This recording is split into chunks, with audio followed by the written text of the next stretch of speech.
Hai, Assalamualaikum dan apa khabar semua. Okey, untuk tips pada kali ini, saya nak share kepada anda semua berkenaan dengan masih lagi tips untuk price action. Apa yang saya nak share untuk video kali ini adalah untuk price action, law of the price action. Law dia ataupun hukum price action. Hukum price action ni ada 4. Yang pertama adalah signal. Signal. Dan yang kedua adalah breakout. Dan yang ketiga reverse dan retest. Dan yang keempat entry atau re-entry. Ada 4 kesemuanya untuk hukum price action. Saya ulang sekali lagi. Yang pertama signal. Ada signal. Yang kedua adalah breakout. Yang ketiga reverse dan retest. Dan yang keempat adalah entry dan re-entry. So untuk keempat-empat hukum price action ni saya akan terangkan satu persatu, mungkin untuk video-video seterusnya. Cuma first saya akan ceritakan dulu, share kepada anda antara price action yang saya gunakan adalah candlestick dominant. Sebab apa? Sebab candlestick dominant adalah price action yang paling kuat dalam banyak-banyak price action, dalam beratus mungkin, ataupun mungkin sehingga beribu price action. Saya kira mungkin beratus lah price action ni. So yang paling kuat adalah price action candlestick dominant. So menariknya candlestick dominant ni sebab dia sudah merangkumi hampir 3-4 elemen yang terkandung dalam price action candlestick dominant. Antaranya dia ada SNR, dan ada SND, ada elliott wave. Di dalam tu ada elliott wave, dan juga ada breakout zone ataupun volume. Ada volume di dalam melalui candlestick dominant.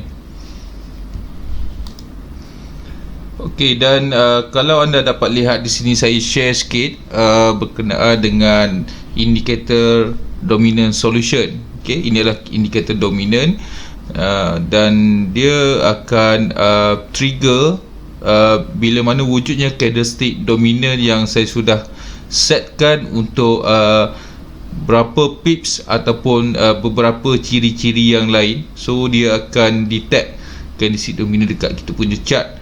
Contoh dekat sini wujudnya candlestick dominant sell, kemudian berlaku dominant buy yang dekat sini tidak valid. Kalau dikira setup seperti ini adalah tidak valid sebab dia breakout adalah sangat tidak jelas. So masih lagi kita menggunakan setup dominant sell yang ini, kemudian berlaku penurunan. Kemudian berlaku setup dominant buy.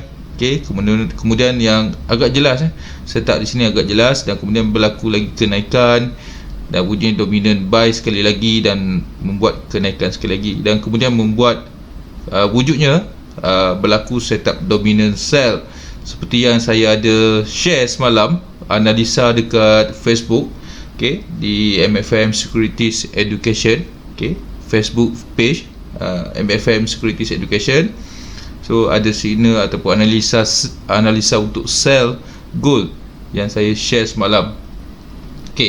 Dan seterusnya anda dapat lihat di sini agak mudah untuk anda menggunakan indikator ni nanti, dan insyaAllah saya akan seterusnya kita cuba lihat price action candlestick dominant dengan lebih dekat. Saya akan ceritakan sedikit demi sedikit dan secara perlahan-lahan supaya anda mudah faham, sebab price action candlestick dominant ni sangat-sangat mudah untuk difahami, sangat mudah untuk digunakan. Sangat mudah untuk digunakan. So sekiranya anda tanpa menggunakan apa-apa indikator sekalipun, anda boleh trade hanya dengan menggunakan candlestick dominant sahaja. Dan saya akan buangkan dulu indikator dominant solution ni, supaya saya boleh terangkan kepada anda dan dapat lihat dengan lebih jelas di manakah ataupun jenis yang macam mana ataupun ciri yang macam mana yang valid sebagai price action candlestick dominant. Okey, baik. Dekat sini kita dapat lihat anda dapat lihat di sini saya tunjukkan contoh tadi sebelum saya buang indicator dominant solution. So dekat sini ada satu zone yang dah marking dah tadi dengan indikator ada dekat sini tadi untuk sell. So saya tandakan dekat sini. Ini adalah candlestick dominant.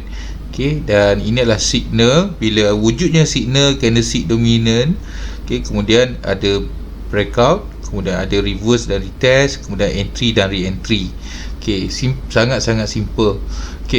Baik, sebelum kita pergi kepada yang lebih detail, ciri-ciri yang lebih detail, seperti yang saya ulang tadi, untuk law of the price action ni dia ada 4. Hukum price action ada 4. Tak kisahlah mana-mana price action sekalipun, memang wajib ataupun tak nak mesti gunakan hukum price action ni. Yang pertama adalah signal, yang kedua adalah breakout, yang ketiga reverse dan retest, dan yang keempat adalah entry atau re-entry. So 4 sahaja SOP dia ataupun hukum price action ni ada 4 sahaja. Follow yang ni saja, insya-Allah anda akan selamat. So saya akan cuba terangkan berkenaan dengan signal untuk part yang pertama. Part yang pertama untuk signal. So anda cuba lihat di sini, ini adalah candlestick dominant. Kenapa saya tandakan di sini sebagai candlestick dominant? Ciri yang pertama. Ciri yang pertama adalah satu candle, wujudnya satu candle yang menguasai ataupun mendominasi. Mendominasi sekurang-kurangnya 3 candle ke atas. Sekurang-kurangnya 3 candle. Tak boleh 2 candle ataupun 1 candle, tak boleh. Dia mesti sekurang-kurangnya 3 candle. Satu candle, ciri yang pertama, satu candle mendominasi ataupun menguasai 3 candle sekurang-kurangnya. Contoh dekat sini saya besarkan sedikit. Ini adalah satu candle di mana ada satu candle, wujudnya satu candle mendominasi 1, 2 dan 3. Kita nak minimum 3 candle. Dan dekat sini kita nampak ada 4 candle. So lagi better lah. So dekat sini satu candle menguasai 1, 2, 3 dan 4 candle. So ini adalah dominant. Bila sewaktu price atau candle ni mendominasi 3 candle, close je saja, ada 3 candle body, body di dalam satu candlestick ni. So kita namakan ni adalah signal, di mana wujudnya satu signal dominant. Signal ni bukan arah. Signal bukan arah. Dia adalah satu tanda awal. Tanda awal akan berlaku sesuatu. Tanda awal akan berlaku sesuatu.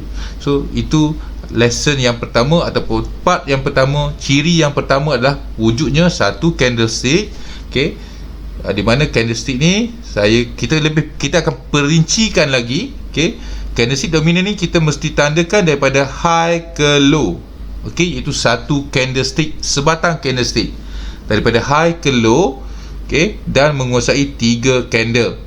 Menguasai 3 candle, di mana candle yang dia kuasai adalah dikira body sahaja. Contoh yang ni adalah body berada di dalam zone dominant ni. Ni pun sama, body, tak kisah shadow dia panjang lagi ke ataupun macam ni, masih dikira body dia masih lagi berada dalam zone candlestick yang ini. So ini yang ketiga dan ini yang keempat. Ciri-ciri yang kedua untuk candlestick dominant.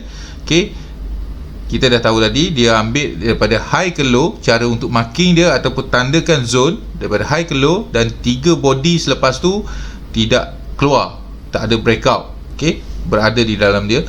Kemudian dekat sini ada 4. Satu lagi ciri seterusnya adalah candlestick dominant bersifat neutral.